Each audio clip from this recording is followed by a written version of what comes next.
Hello, I'm Pinky Whalen. Welcome to Los Altos History. Today's guest is Raphael Myers, a lively and articulate gentleman whose family lived here in the early days of Los Altos history. He has some wonderful stories to share. Welcome to Los Altos History, Raphael. Well, thank you very much. I've looked forward to being here. And going back in time about 75 years, certainly Los Altos has changed. It is impossible for me to recognize. I can almost get lost when I drive around here now. Why don't you tell us about your first coming to Los Altos?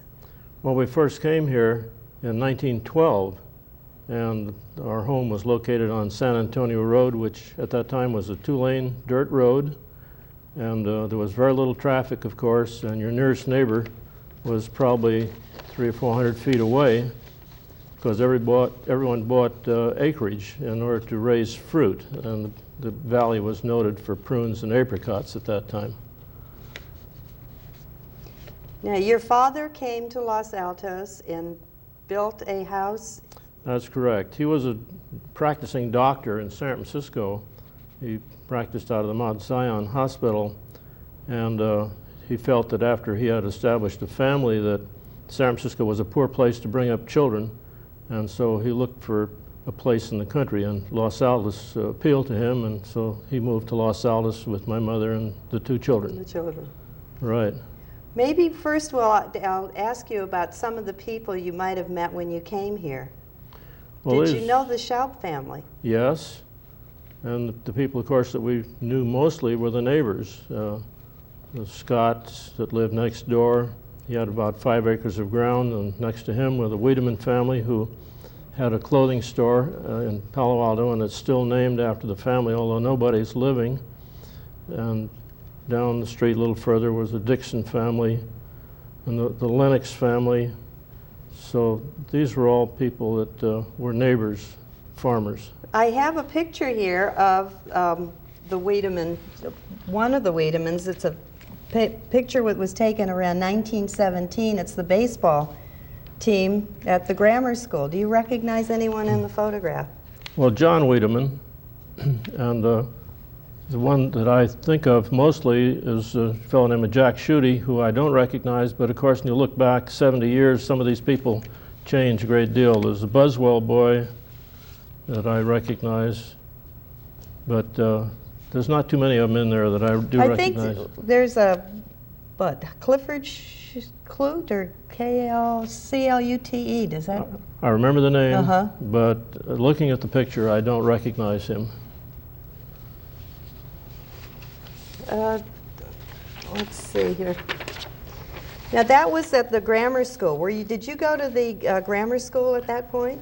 I started at the Los Altos Grammar School, and there was a lot of difficulty in getting to school because during the winter there was no way of going. Everybody walked, and with the muddy roads and all, you just didn't go to school if it rained too hard. And from there, I left that grammar school and went to William Warren School, which was in Menlo Park, which was a military academy, and then later transferred to the Palo Alto Military Academy because it was more convenient to go there. And then later I came back and went to the grammar school and graduated from the Los Altos Grammar School. Now when would that have been? Oh, I'd guess it would probably be around 1922. Okay, because I have a picture here. This is dated June 1919 of Weidman and Buswell, and there are a few others are in that Right, class. Do you recognize any of the people in there? Yes, I do. I haven't seen these pictures before, but I do recognize, especially John, because we were quite friendly, being a neighbor. Mm-hmm. What was your life as a young boy like in Los Altos? Well, it depends on how far back you want to go. Well, what did you do to keep busy?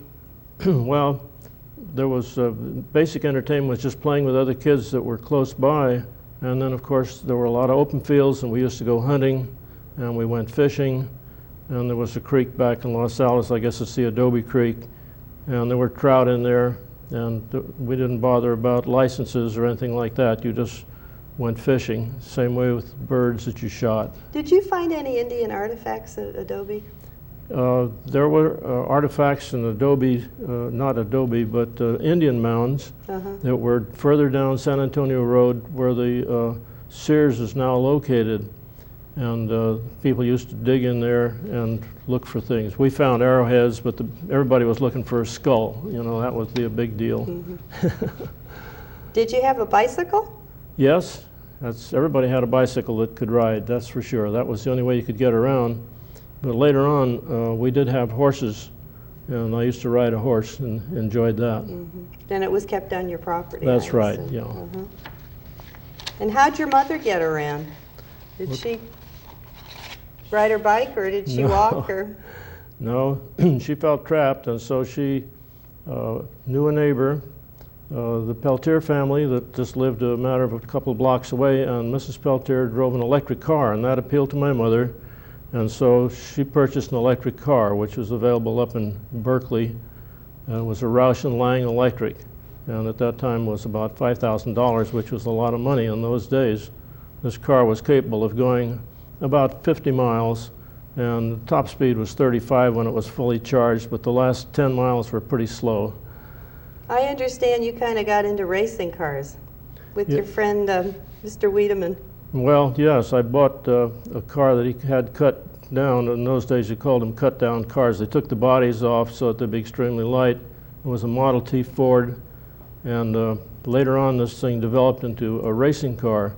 We put Frontenac head on it and other good equipment that went to make up a racing car, and this got to be a source of worry for my mother. Oh, I bet. You know. Did you ever get hurt? No, tipped over once, but just threw me out of it, but didn't get injured. Where did you do your racing? There was a track in San Jose out on Almac Road, and there was a track that was pretty dangerous, 5/8 of a mile track, and I just went out there once, and that was enough. How old were you at this point?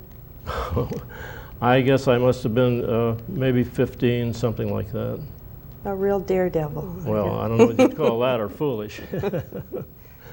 So your father was a doctor and ready to retire, so they decided to move. Well, they moved to Los Altos, but he only lived for a year. He died at age 59, and this left my mother there with 2 small children, because when we moved there, I was only 4, and my sister was 6. So this moved me up to 5, and that was pretty young. We have an envelope here dated 1913. Can you tell us anything about? Well, my father was in the hospital at the time, and this envelope enclosed a letter to her. Oh. And I thought it might be of interest because of the age of it. In those days, you could mail something for 2 cents. That enclosed letter was postcards were 1 penny. Oh, that's a nice memory to have. And the stamps and tag, what was it cost? 2 cents to mail that? 2 cents, right. 2 cents. Right. Now, after you went to the grammar school, and then you went to the military academy, and we have a great shot of you in your uniform.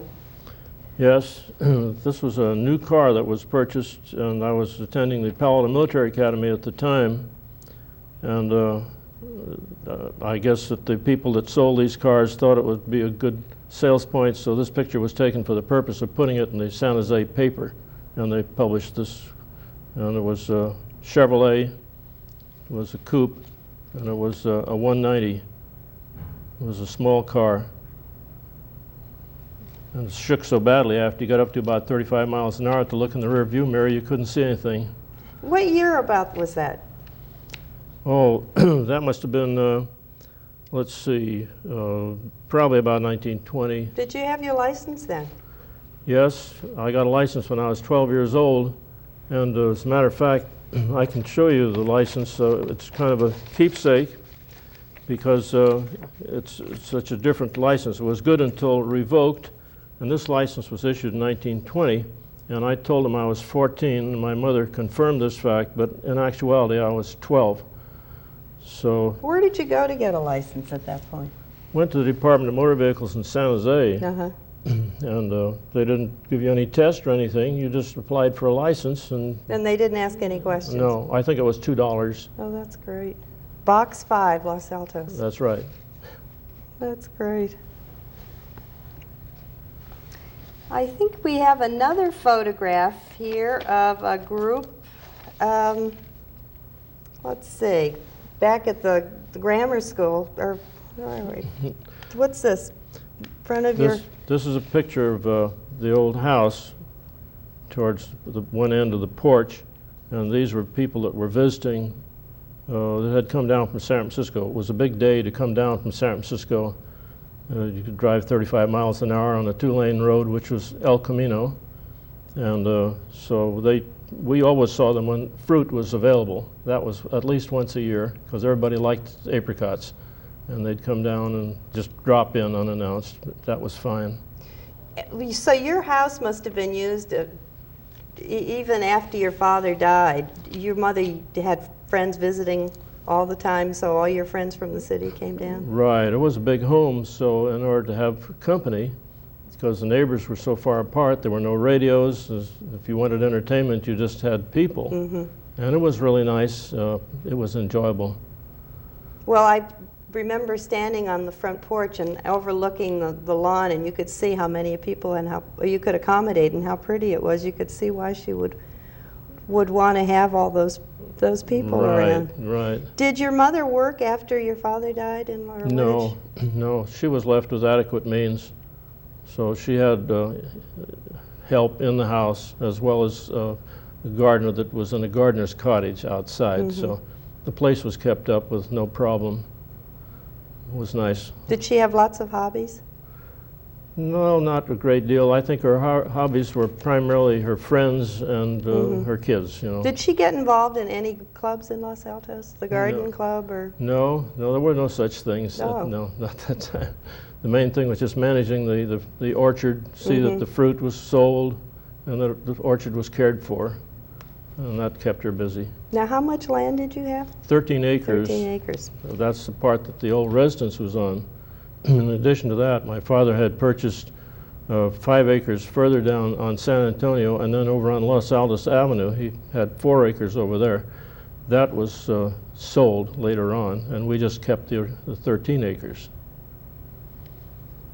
Originally, we only had 5, and then next to us was an additional 8 acres that my mother purchased because somebody bought an acre in that area. There were 9 acres, and this left the remaining 8. And this was an old corrugated iron building, and she was afraid that this would be a shanty town, so she bought up the remaining 8 acres and developed that into an orchard because it was a field at that time. Yeah. And what happened to the corrugated? It was purchased by a Dr. Black in Palo Alto, and he used it as a weekend place, and ultimately there was a Ford White school that was interested in the land primarily, and they tore down the old shanty and they put up a rather nice place there. Was it a school or was it a I think it was a house? dance studio. Oh, a dance studio. Yeah, I think it was. Yeah, they taught dancing. Yeah. Oh. Now, where did your sister go to school? She went to school at Castellea, which is still operating. Right. And she attended that and graduated from there. And after you got through the grammar school, then where did you go to school? Went one year, the first year, to Mountain View High School, but things looked kind of wild down there, and so Palo Alto High School looked more inviting, and so I graduated from Palo Alto High School. Did you drive yourself to school, or did you take the train? Or? No, I drove. You drove. Right, yeah. one of the few privileged. Well, that's great. And then you graduated when, what year from? That was in 27, I guess. 1927. Yeah. And after that, I understand you became interested in aviation. Yes, Palo School of Aviation started up just north of, or south, I should say, of the Stanford Stadium.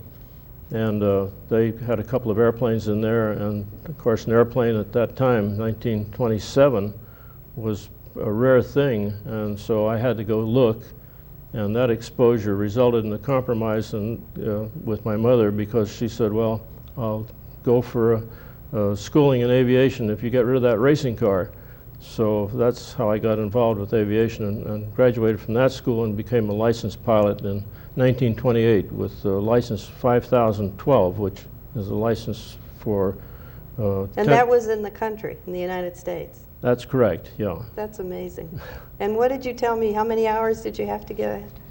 10 hours of solo was all you needed, and the inspector didn't go up with you. He just watched you, and if you got down safely, why, he figured you were get a license. You your license. Yeah. Wow, that's interesting. Well, after that, did you pursue the aviation, or did you go into another field? I left the aviation behind because things got really tough at that time. That was the Great Depression, and I was fortunate in getting a job in San Francisco with the Anglo London Paris National Bank, and I worked for them for 14 years as a trust administrator, eventually at that level. And then the war came along, and so then I went to work for the NACA, which later became the NASA, which we all know today, of course. And I was a research aircraft inspector for them at that time, and I was with them for 25 years. So it was really an interesting job. And retired when? In 1968. 68. And left Los Altos in 1946. Right. Now maybe you could tell us about some of the people who were your neighbors. I think the DeMartinis were there, and right, the DeMartinis were up on the corner of Hamilton Avenue and San Antonio Road, and the old fruit stand is still in operation up there. I guess they call it the DeMartini fruit stand. Right. But Mr. DeMartini was a carpenter in San Francisco, and being a good Italian, he liked the ground, and he used to work out in the orchard there. He had about an acre, I guess, of ground, and he sold the fruit off of there, and did raise some vegetables and things that sold. It's still there, and so is the house. Yes, he built the house. Uh-huh. I remember that. And the Lauk family, did you Ray know? Laux, yes. He owned a big piece of land down at the corner of El Camino and San Antonio Road, which is now a shopping center. And there was, he leased that for years to the Standard Oil Company, and they had a station there at that corner. And then I saw him again later on. He was in charge of transportation for NACA, and finally he retired from NASA. I think one of his sons is still around town.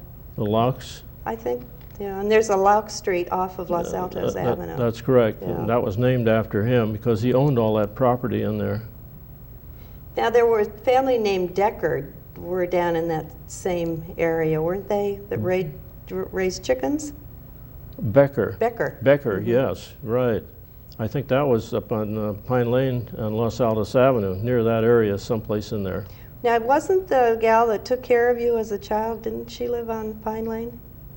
You're talking about Liza Scott? Right.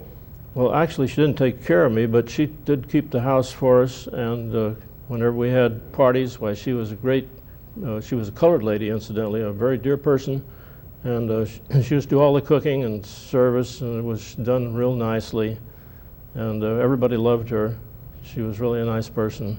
How did she get back and forth? She walked. She walked. Right, and she had about an acre of ground on Pine Lane, and she had chickens there, I remember, and an old windmill. I can still hear it creaking as the wind blew the blades around. There is a water tower on that, in that area. Was that on her property? Or? I don't believe so, no. I know the one you're referring to, Now, Annie Fitz lived up in that neighborhood. Did you know Annie?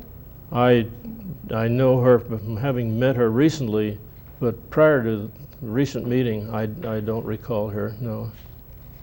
How about this, is it Marvin Adams? Did you know Marvin? Yes, I went to school with Marvin. I believe he still lives in Los Altos. Marvin Adams is an amazing man in that he still is playing tennis.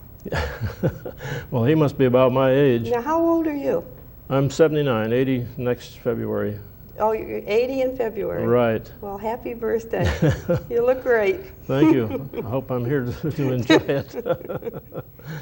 Well, so Marvin's that age too. Well, that's interesting. I think his original home, when I knew more of it, was on Pepper Lane. Mm-hmm. And then he moved. He lives on University Avenue. Yeah, that's at right. this point. Yeah. Then there was a Dixon family. Did you know? Does that mean anything? Hector Dixon. Mm-hmm. Yes, I remember. He was a chubby little soul, and we always used to get together as a group of us, and we'd play together. Mm-hmm. Now, who built the house that you lived in Los Altos? Well, there was an architect in San Francisco that my family knew, and his name was Kahn, and he built this home and later moved to Los Altos because he liked it so well, and he bought a place over on Hamilton Avenue next to the Bushes and the Haber family that lived over there. There were a couple of houses there, and he built in there. Yeah, we have some photographs that I'd like to just to share with you, and it's pictures of your house. And incidentally, for those who are viewing, the house is located at 206 North San Antonio Road, which was the Happy Hours Nursery School up until I think a few years ago. Mm-hmm. And that nursery school was in operation for about 30 years. Mm-hmm. There's a picture here of the dining room. Or this is the living room. That's the living room. Right. Okay. Yes. How many rooms were in the house? About 16, if you counted them all. It was quite a large home with a very extensive basement that ran under the entire house. It was used for skating and stuff like that during the winter months, so that we were down there with the furnace, which was a wood and coal furnace to keep the house warm. I remember that distinctly because I used to have to get up and get the furnace started. Now here's a picture of the billiard room. That's correct. When was that added on? That was added on later, and I'd say this was probably about 1922, and I think it was my mother's hope that it would keep me away from the billiard parlors. So it was used extensively by a lot of people, including myself, because it was a lot of fun. So you didn't go to other billiard parlors, you stayed right there. Right. Or you wouldn't tell. Right, it was far nicer. And then there is a picture here of a nice-looking woman. Oh, that's my mother. And did you take that picture of her? Yes, I did. This was in the conservatory, which was a place where we had a lot of plants and things growing, and it was adjacent to the dining room. And it made a very nice outlook.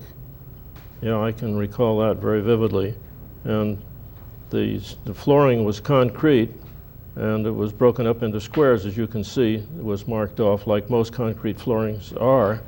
And I can still recall my sister and myself sitting down and putting our feet in this wet concrete for the purpose of establishing our ages at the time, and then under that was when the house was built and finished. Now here's a wonderful shot. Oh, this is a picture of yours truly looking at a Look magazine. Look at who's on the cover. It's a Look magazine. Right. Right, yeah. Wallace Simpson. You know, this is, I was in the living room, and it's facing, as I look at the picture, the front door, and then through some real large paneled glass doors that entered into the dining room. It was really a lovely old home. And I think there's a shot here of your Christmas tree, if I can find it among this. You must have had some wonderful Christmases at your house. Oh yes, Christmas was a big deal. And in those days, Santa Claus came and decorated the tree, and when you went to bed, the next day when you came down, why, the Christmas tree was up and Santa Claus had done it. You know, that brings back a lot of memories. A lot of memories. Right.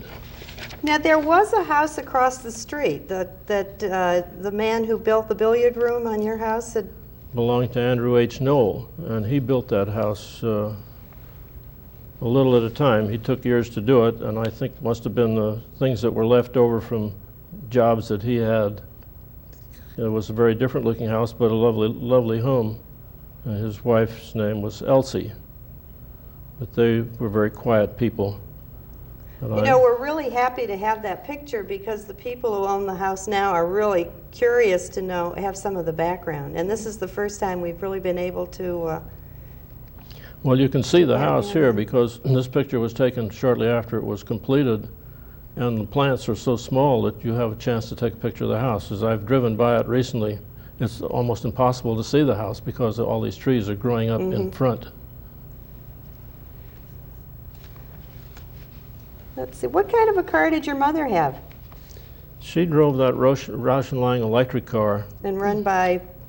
It was battery powered. There were 42 batteries in there, cells I should say, and that powered the electric motor, and it was very simple. It was operated, when you went to steer it, it didn't have a wheel, it was a tiller, and that was something that was carried over from the first automobiles. They were all tiller cars. Was she one of the first ladies in town to have her license and have a car?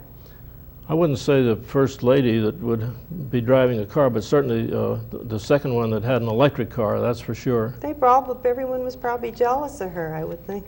Well, there weren't too many cars, actually. People did drive mostly horse and wagons. And here, of course, when you finished your journey with the horse, it became necessary to unhitch it and put it in the stable and all, and unless you had some way to take care of this part, it wasn't worthwhile. Now, tell us about some of the other buildings in Los Altos at that point. Well, originally, as I recall it, there was the post office building, and this later turned into be a drugstore, and that building is still there. And then there was a bank building, which was across the street, and I think the banker who had charge of that was Mr. Clements. And then the Eschenberger family, they had a hardware store, and then down the street a little from that was a grocery store. And now, driving through town today, or since you've come back, how does it look? Does it look any different? It looks like a city, which it is, but it built up so fast, it's really amazing. I just can't visualize it having gone ahead like this. Had I known, I would have never sold when we did sell. Oh, I'm sure. I'd have been a millionaire 15 times over. What are you doing now that you've left the area? And at this point, I live in Palo Alto with my good wife, Alice, and we have a home there. And I like gardening. We have a lot of orchid plants and things like that that require care. And then we've got automobiles that I enjoy working on and maintaining, and then I can do almost anything around the house, so I'm kept busy that way. And then having a little financial background, there are a few widows that I help with their financial problems just for the sake of helping them out. Well, it sounds like you've had a wonderful, productive life. Thank you.